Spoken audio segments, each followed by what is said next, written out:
Hey guys, what's up everyone? Welcome or welcome back again to another video tutorial from the Apex Predator Billiards Club. My name is Apex Selenium, and in today's video we're going to be looking at learning how to control the cue ball after pocketing the object ball when the cue ball is coming off a couple of cushions. We're going to be looking at playing with center, center high, center low, and of course left and right spin, and examining what the cue ball does before we actually execute the shot.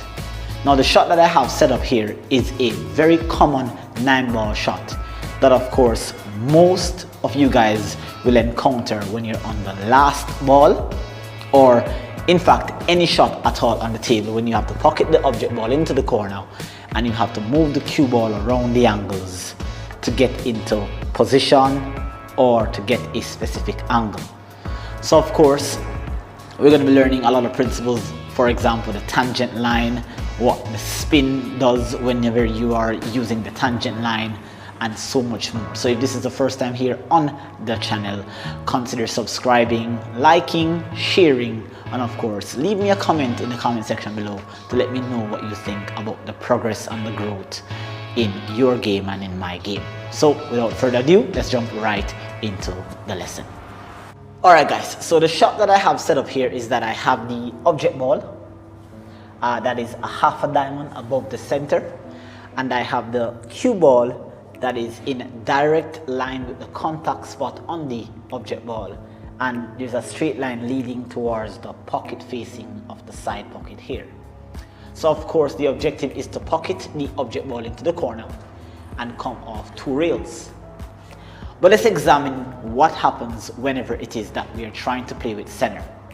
And so playing the cue ball with center will have the cue ball traveling on what is known as the tangent line.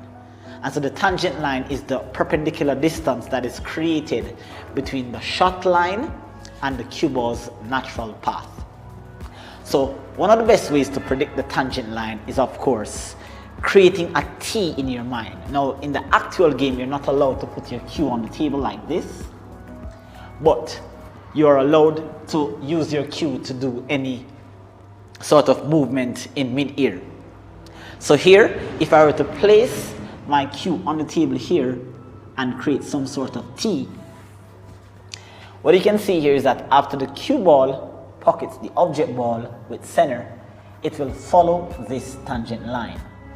So the cue ball is not going to exactly follow this line, the cue leading to this part of the rail here. It's going to have a bit of momentum, so it's going to travel a little bit higher. So the spot on this rail here to which the cue ball is going to contact will be near to the first diamond here. And so the cue ball is going to come 1, and then it's going to come 2 cushion, and it's going to come back into this region here. Alright, now depending on the speed, you may be able to get it into the middle of the table, or just the amount of control is what we're focusing on here. So we're going to be executing the first shot here and see what will happen to the cue ball when we play with center. Alright, so we go through our entire shot routine, which is of course finding the shot line, finding the line of the shot here, and going down, finding center, focusing,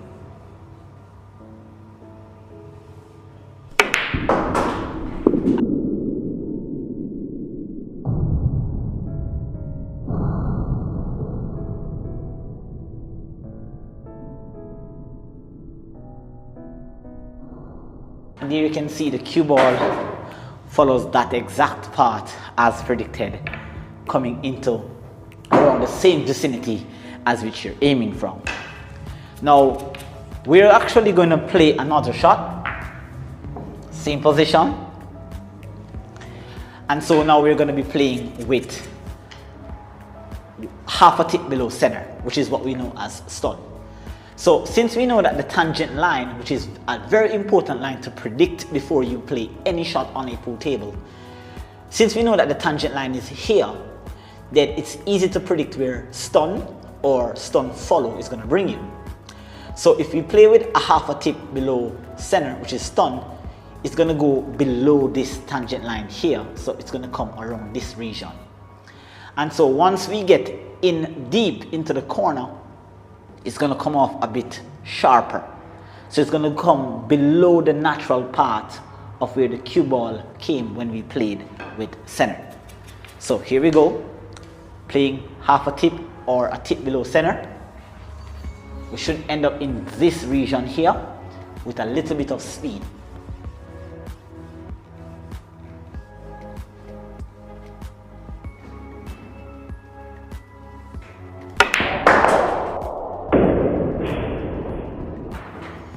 So you can see it almost comes in the same area. However, depending on the amount of stun that you place on the cue ball, then that will determine how sharp you come in off the angles. Let's just replay that shot one more time. Let's see if you can put a bit more stun. Okay, let's play like maybe a tip below center. So just a little bit lower.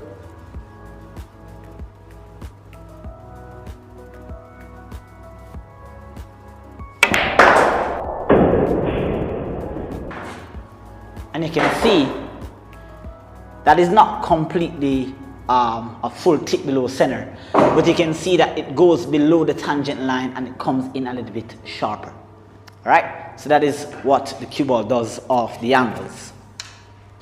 So for our third shot, we're going to play with a tip or a half a tip above center. And so the cue ball is going to come, of course, above the tangent line. Remember, the tangent line is at the first diamond here.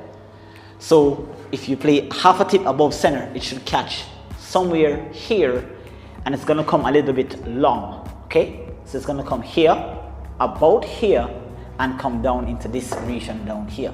Okay, so the ability for you to predict the cue ball's path before playing and executing a shot is a powerful weapon that you can have in your game. So here we go, half a tip above center.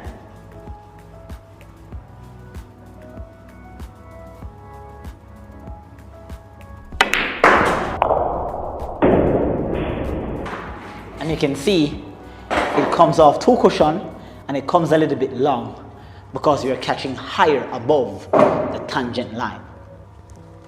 So now what we're going to be doing now is that looking at playing with variances of spin. Okay, and so once you're playing with spin, this will induce what is known as compensation for aiming.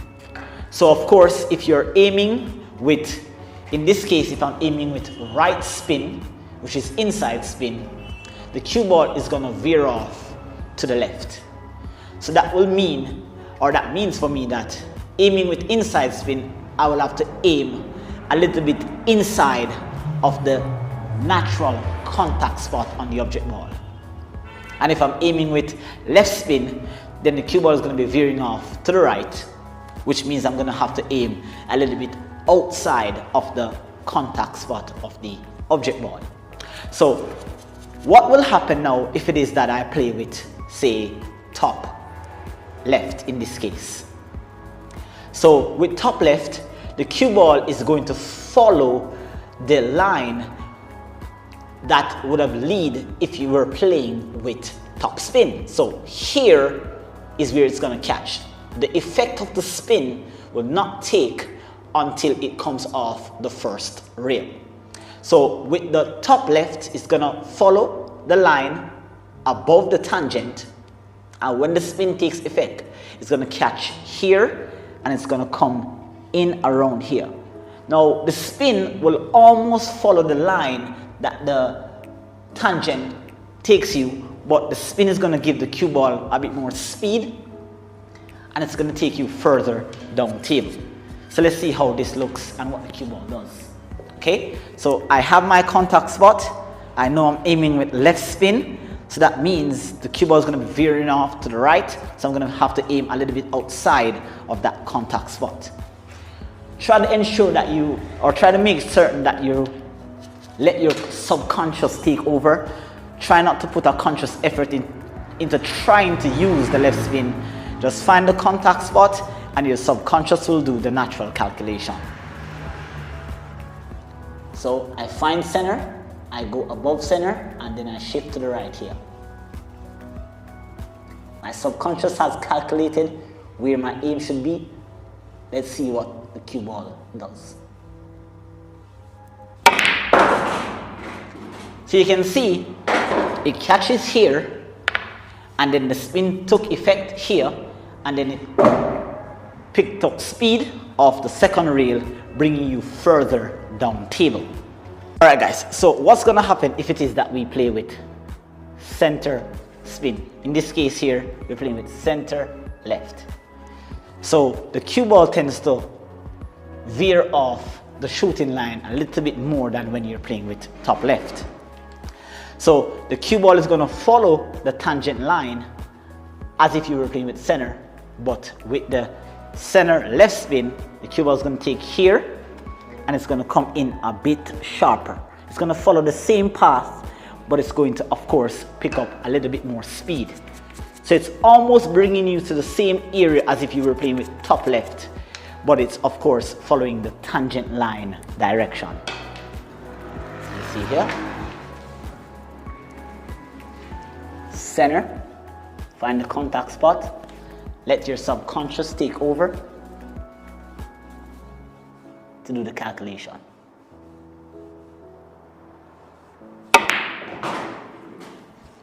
So you can see it follows the line that the tangent took whenever you played with center the first time.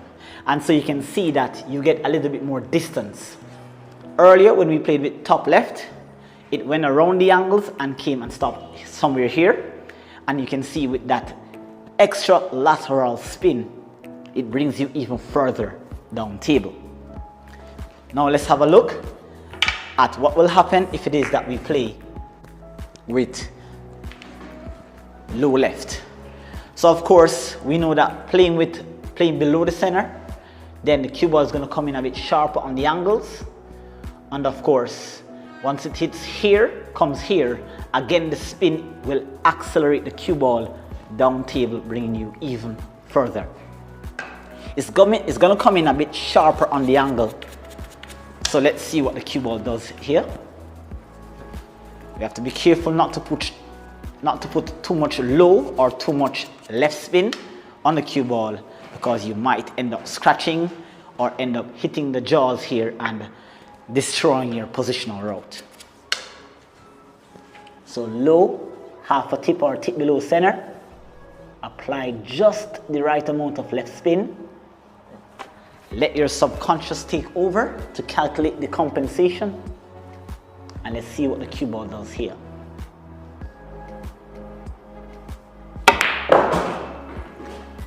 So you can see it's almost doing the same thing as if you were playing with center left, except you're getting even more distance down the table.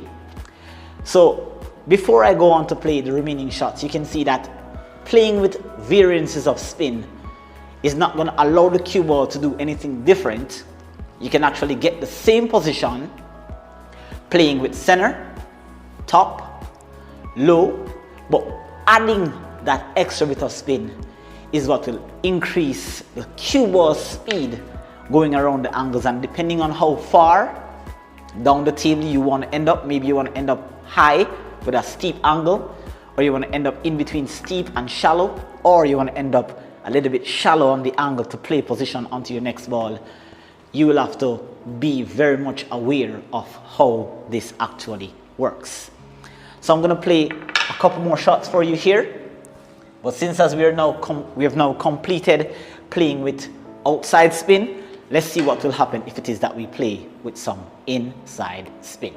Alright guys, so playing with inside spin, what's going to happen now? Let's say we are playing with top right in this case, which is inside spin.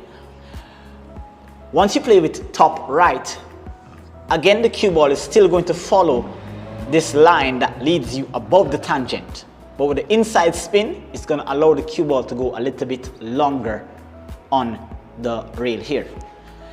And so because it's inside spin, it's going to die off a little bit. So here we go, playing the 7.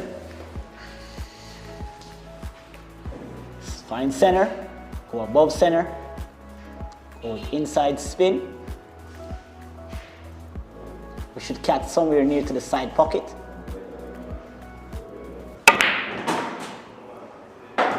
That was a little bit close for comfort. That did not have as much spin as I'd like. You can see that our positional route was destroyed. Usually you catch somewhere here from this angle. So let's try that shot one more time to see if you can get even more spin on the cue ball. Applying spin requires a gentle and finesse stroke. So you don't want to just push through, you want to actually accelerate the cue ball, accelerate the cue through the cue ball so that the spin can take its maximum effect. So here we go. One more try. Center, above center, go to the right, let your subconscious take over. Smooth stroke. And you can see you catch just above the side pocket here and getting relatively the position that we need. All right, so depending on the shot that you're trying to achieve after pocketing your object ball, then that will determine whether you use inside spin, top, center, or low. We have 2 more shots to play, guy.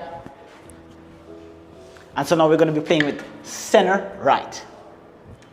So again, it's going to follow the tangent line, just slightly above the tangent line here, in this region here. Then it's going to take and go a little bit wider. So it's going to go above where we went when we were playing with top spin. So again, you can see before I'm playing the shot, you can see I'm predicting the cue ball's path. And so that will allow me to think less when I'm playing position. So play with center right. It's going to follow the tangent line. It's going to go above the previous spot that we just hit. So around maybe this region here. Remember that the cue ball swerves off to the left a little bit more than usual when you're playing with center. So even more compensation is required for aiming.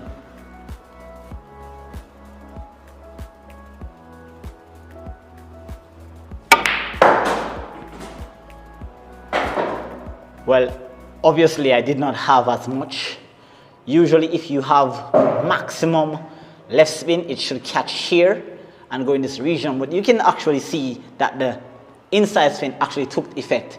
I just did not have as much as I would like, but it usually catches around here and come into this region as we have it here. So we're on the final shot here, which is of course low inside spin. All right, and so what's going to happen, guys, is that this is what we call killing English, or this is what we use to kill the cue ball off the side rail, off the end rail, or off the rails. So now the cue ball should catch the short rail and it should die after rebounding.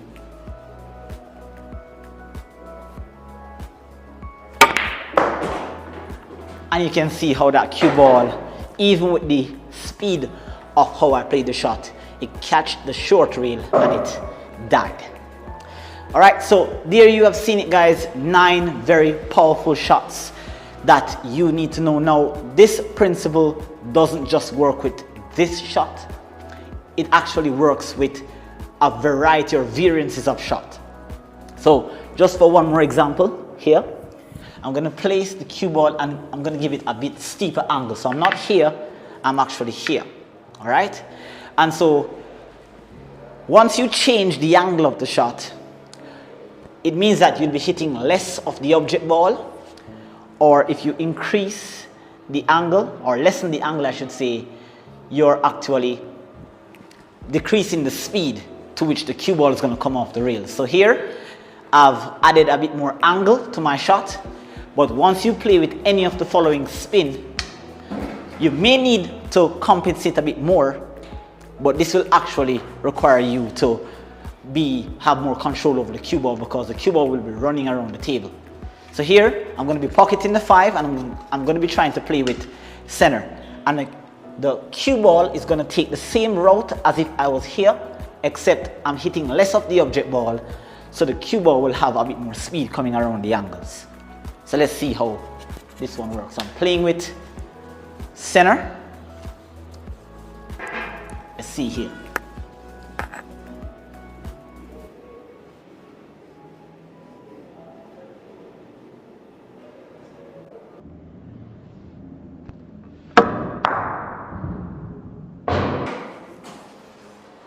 And as you can see there, it followed the exact path as if we were having this less of an angle, but because of the thinness of the cut, it had a lot more speed to go around the table.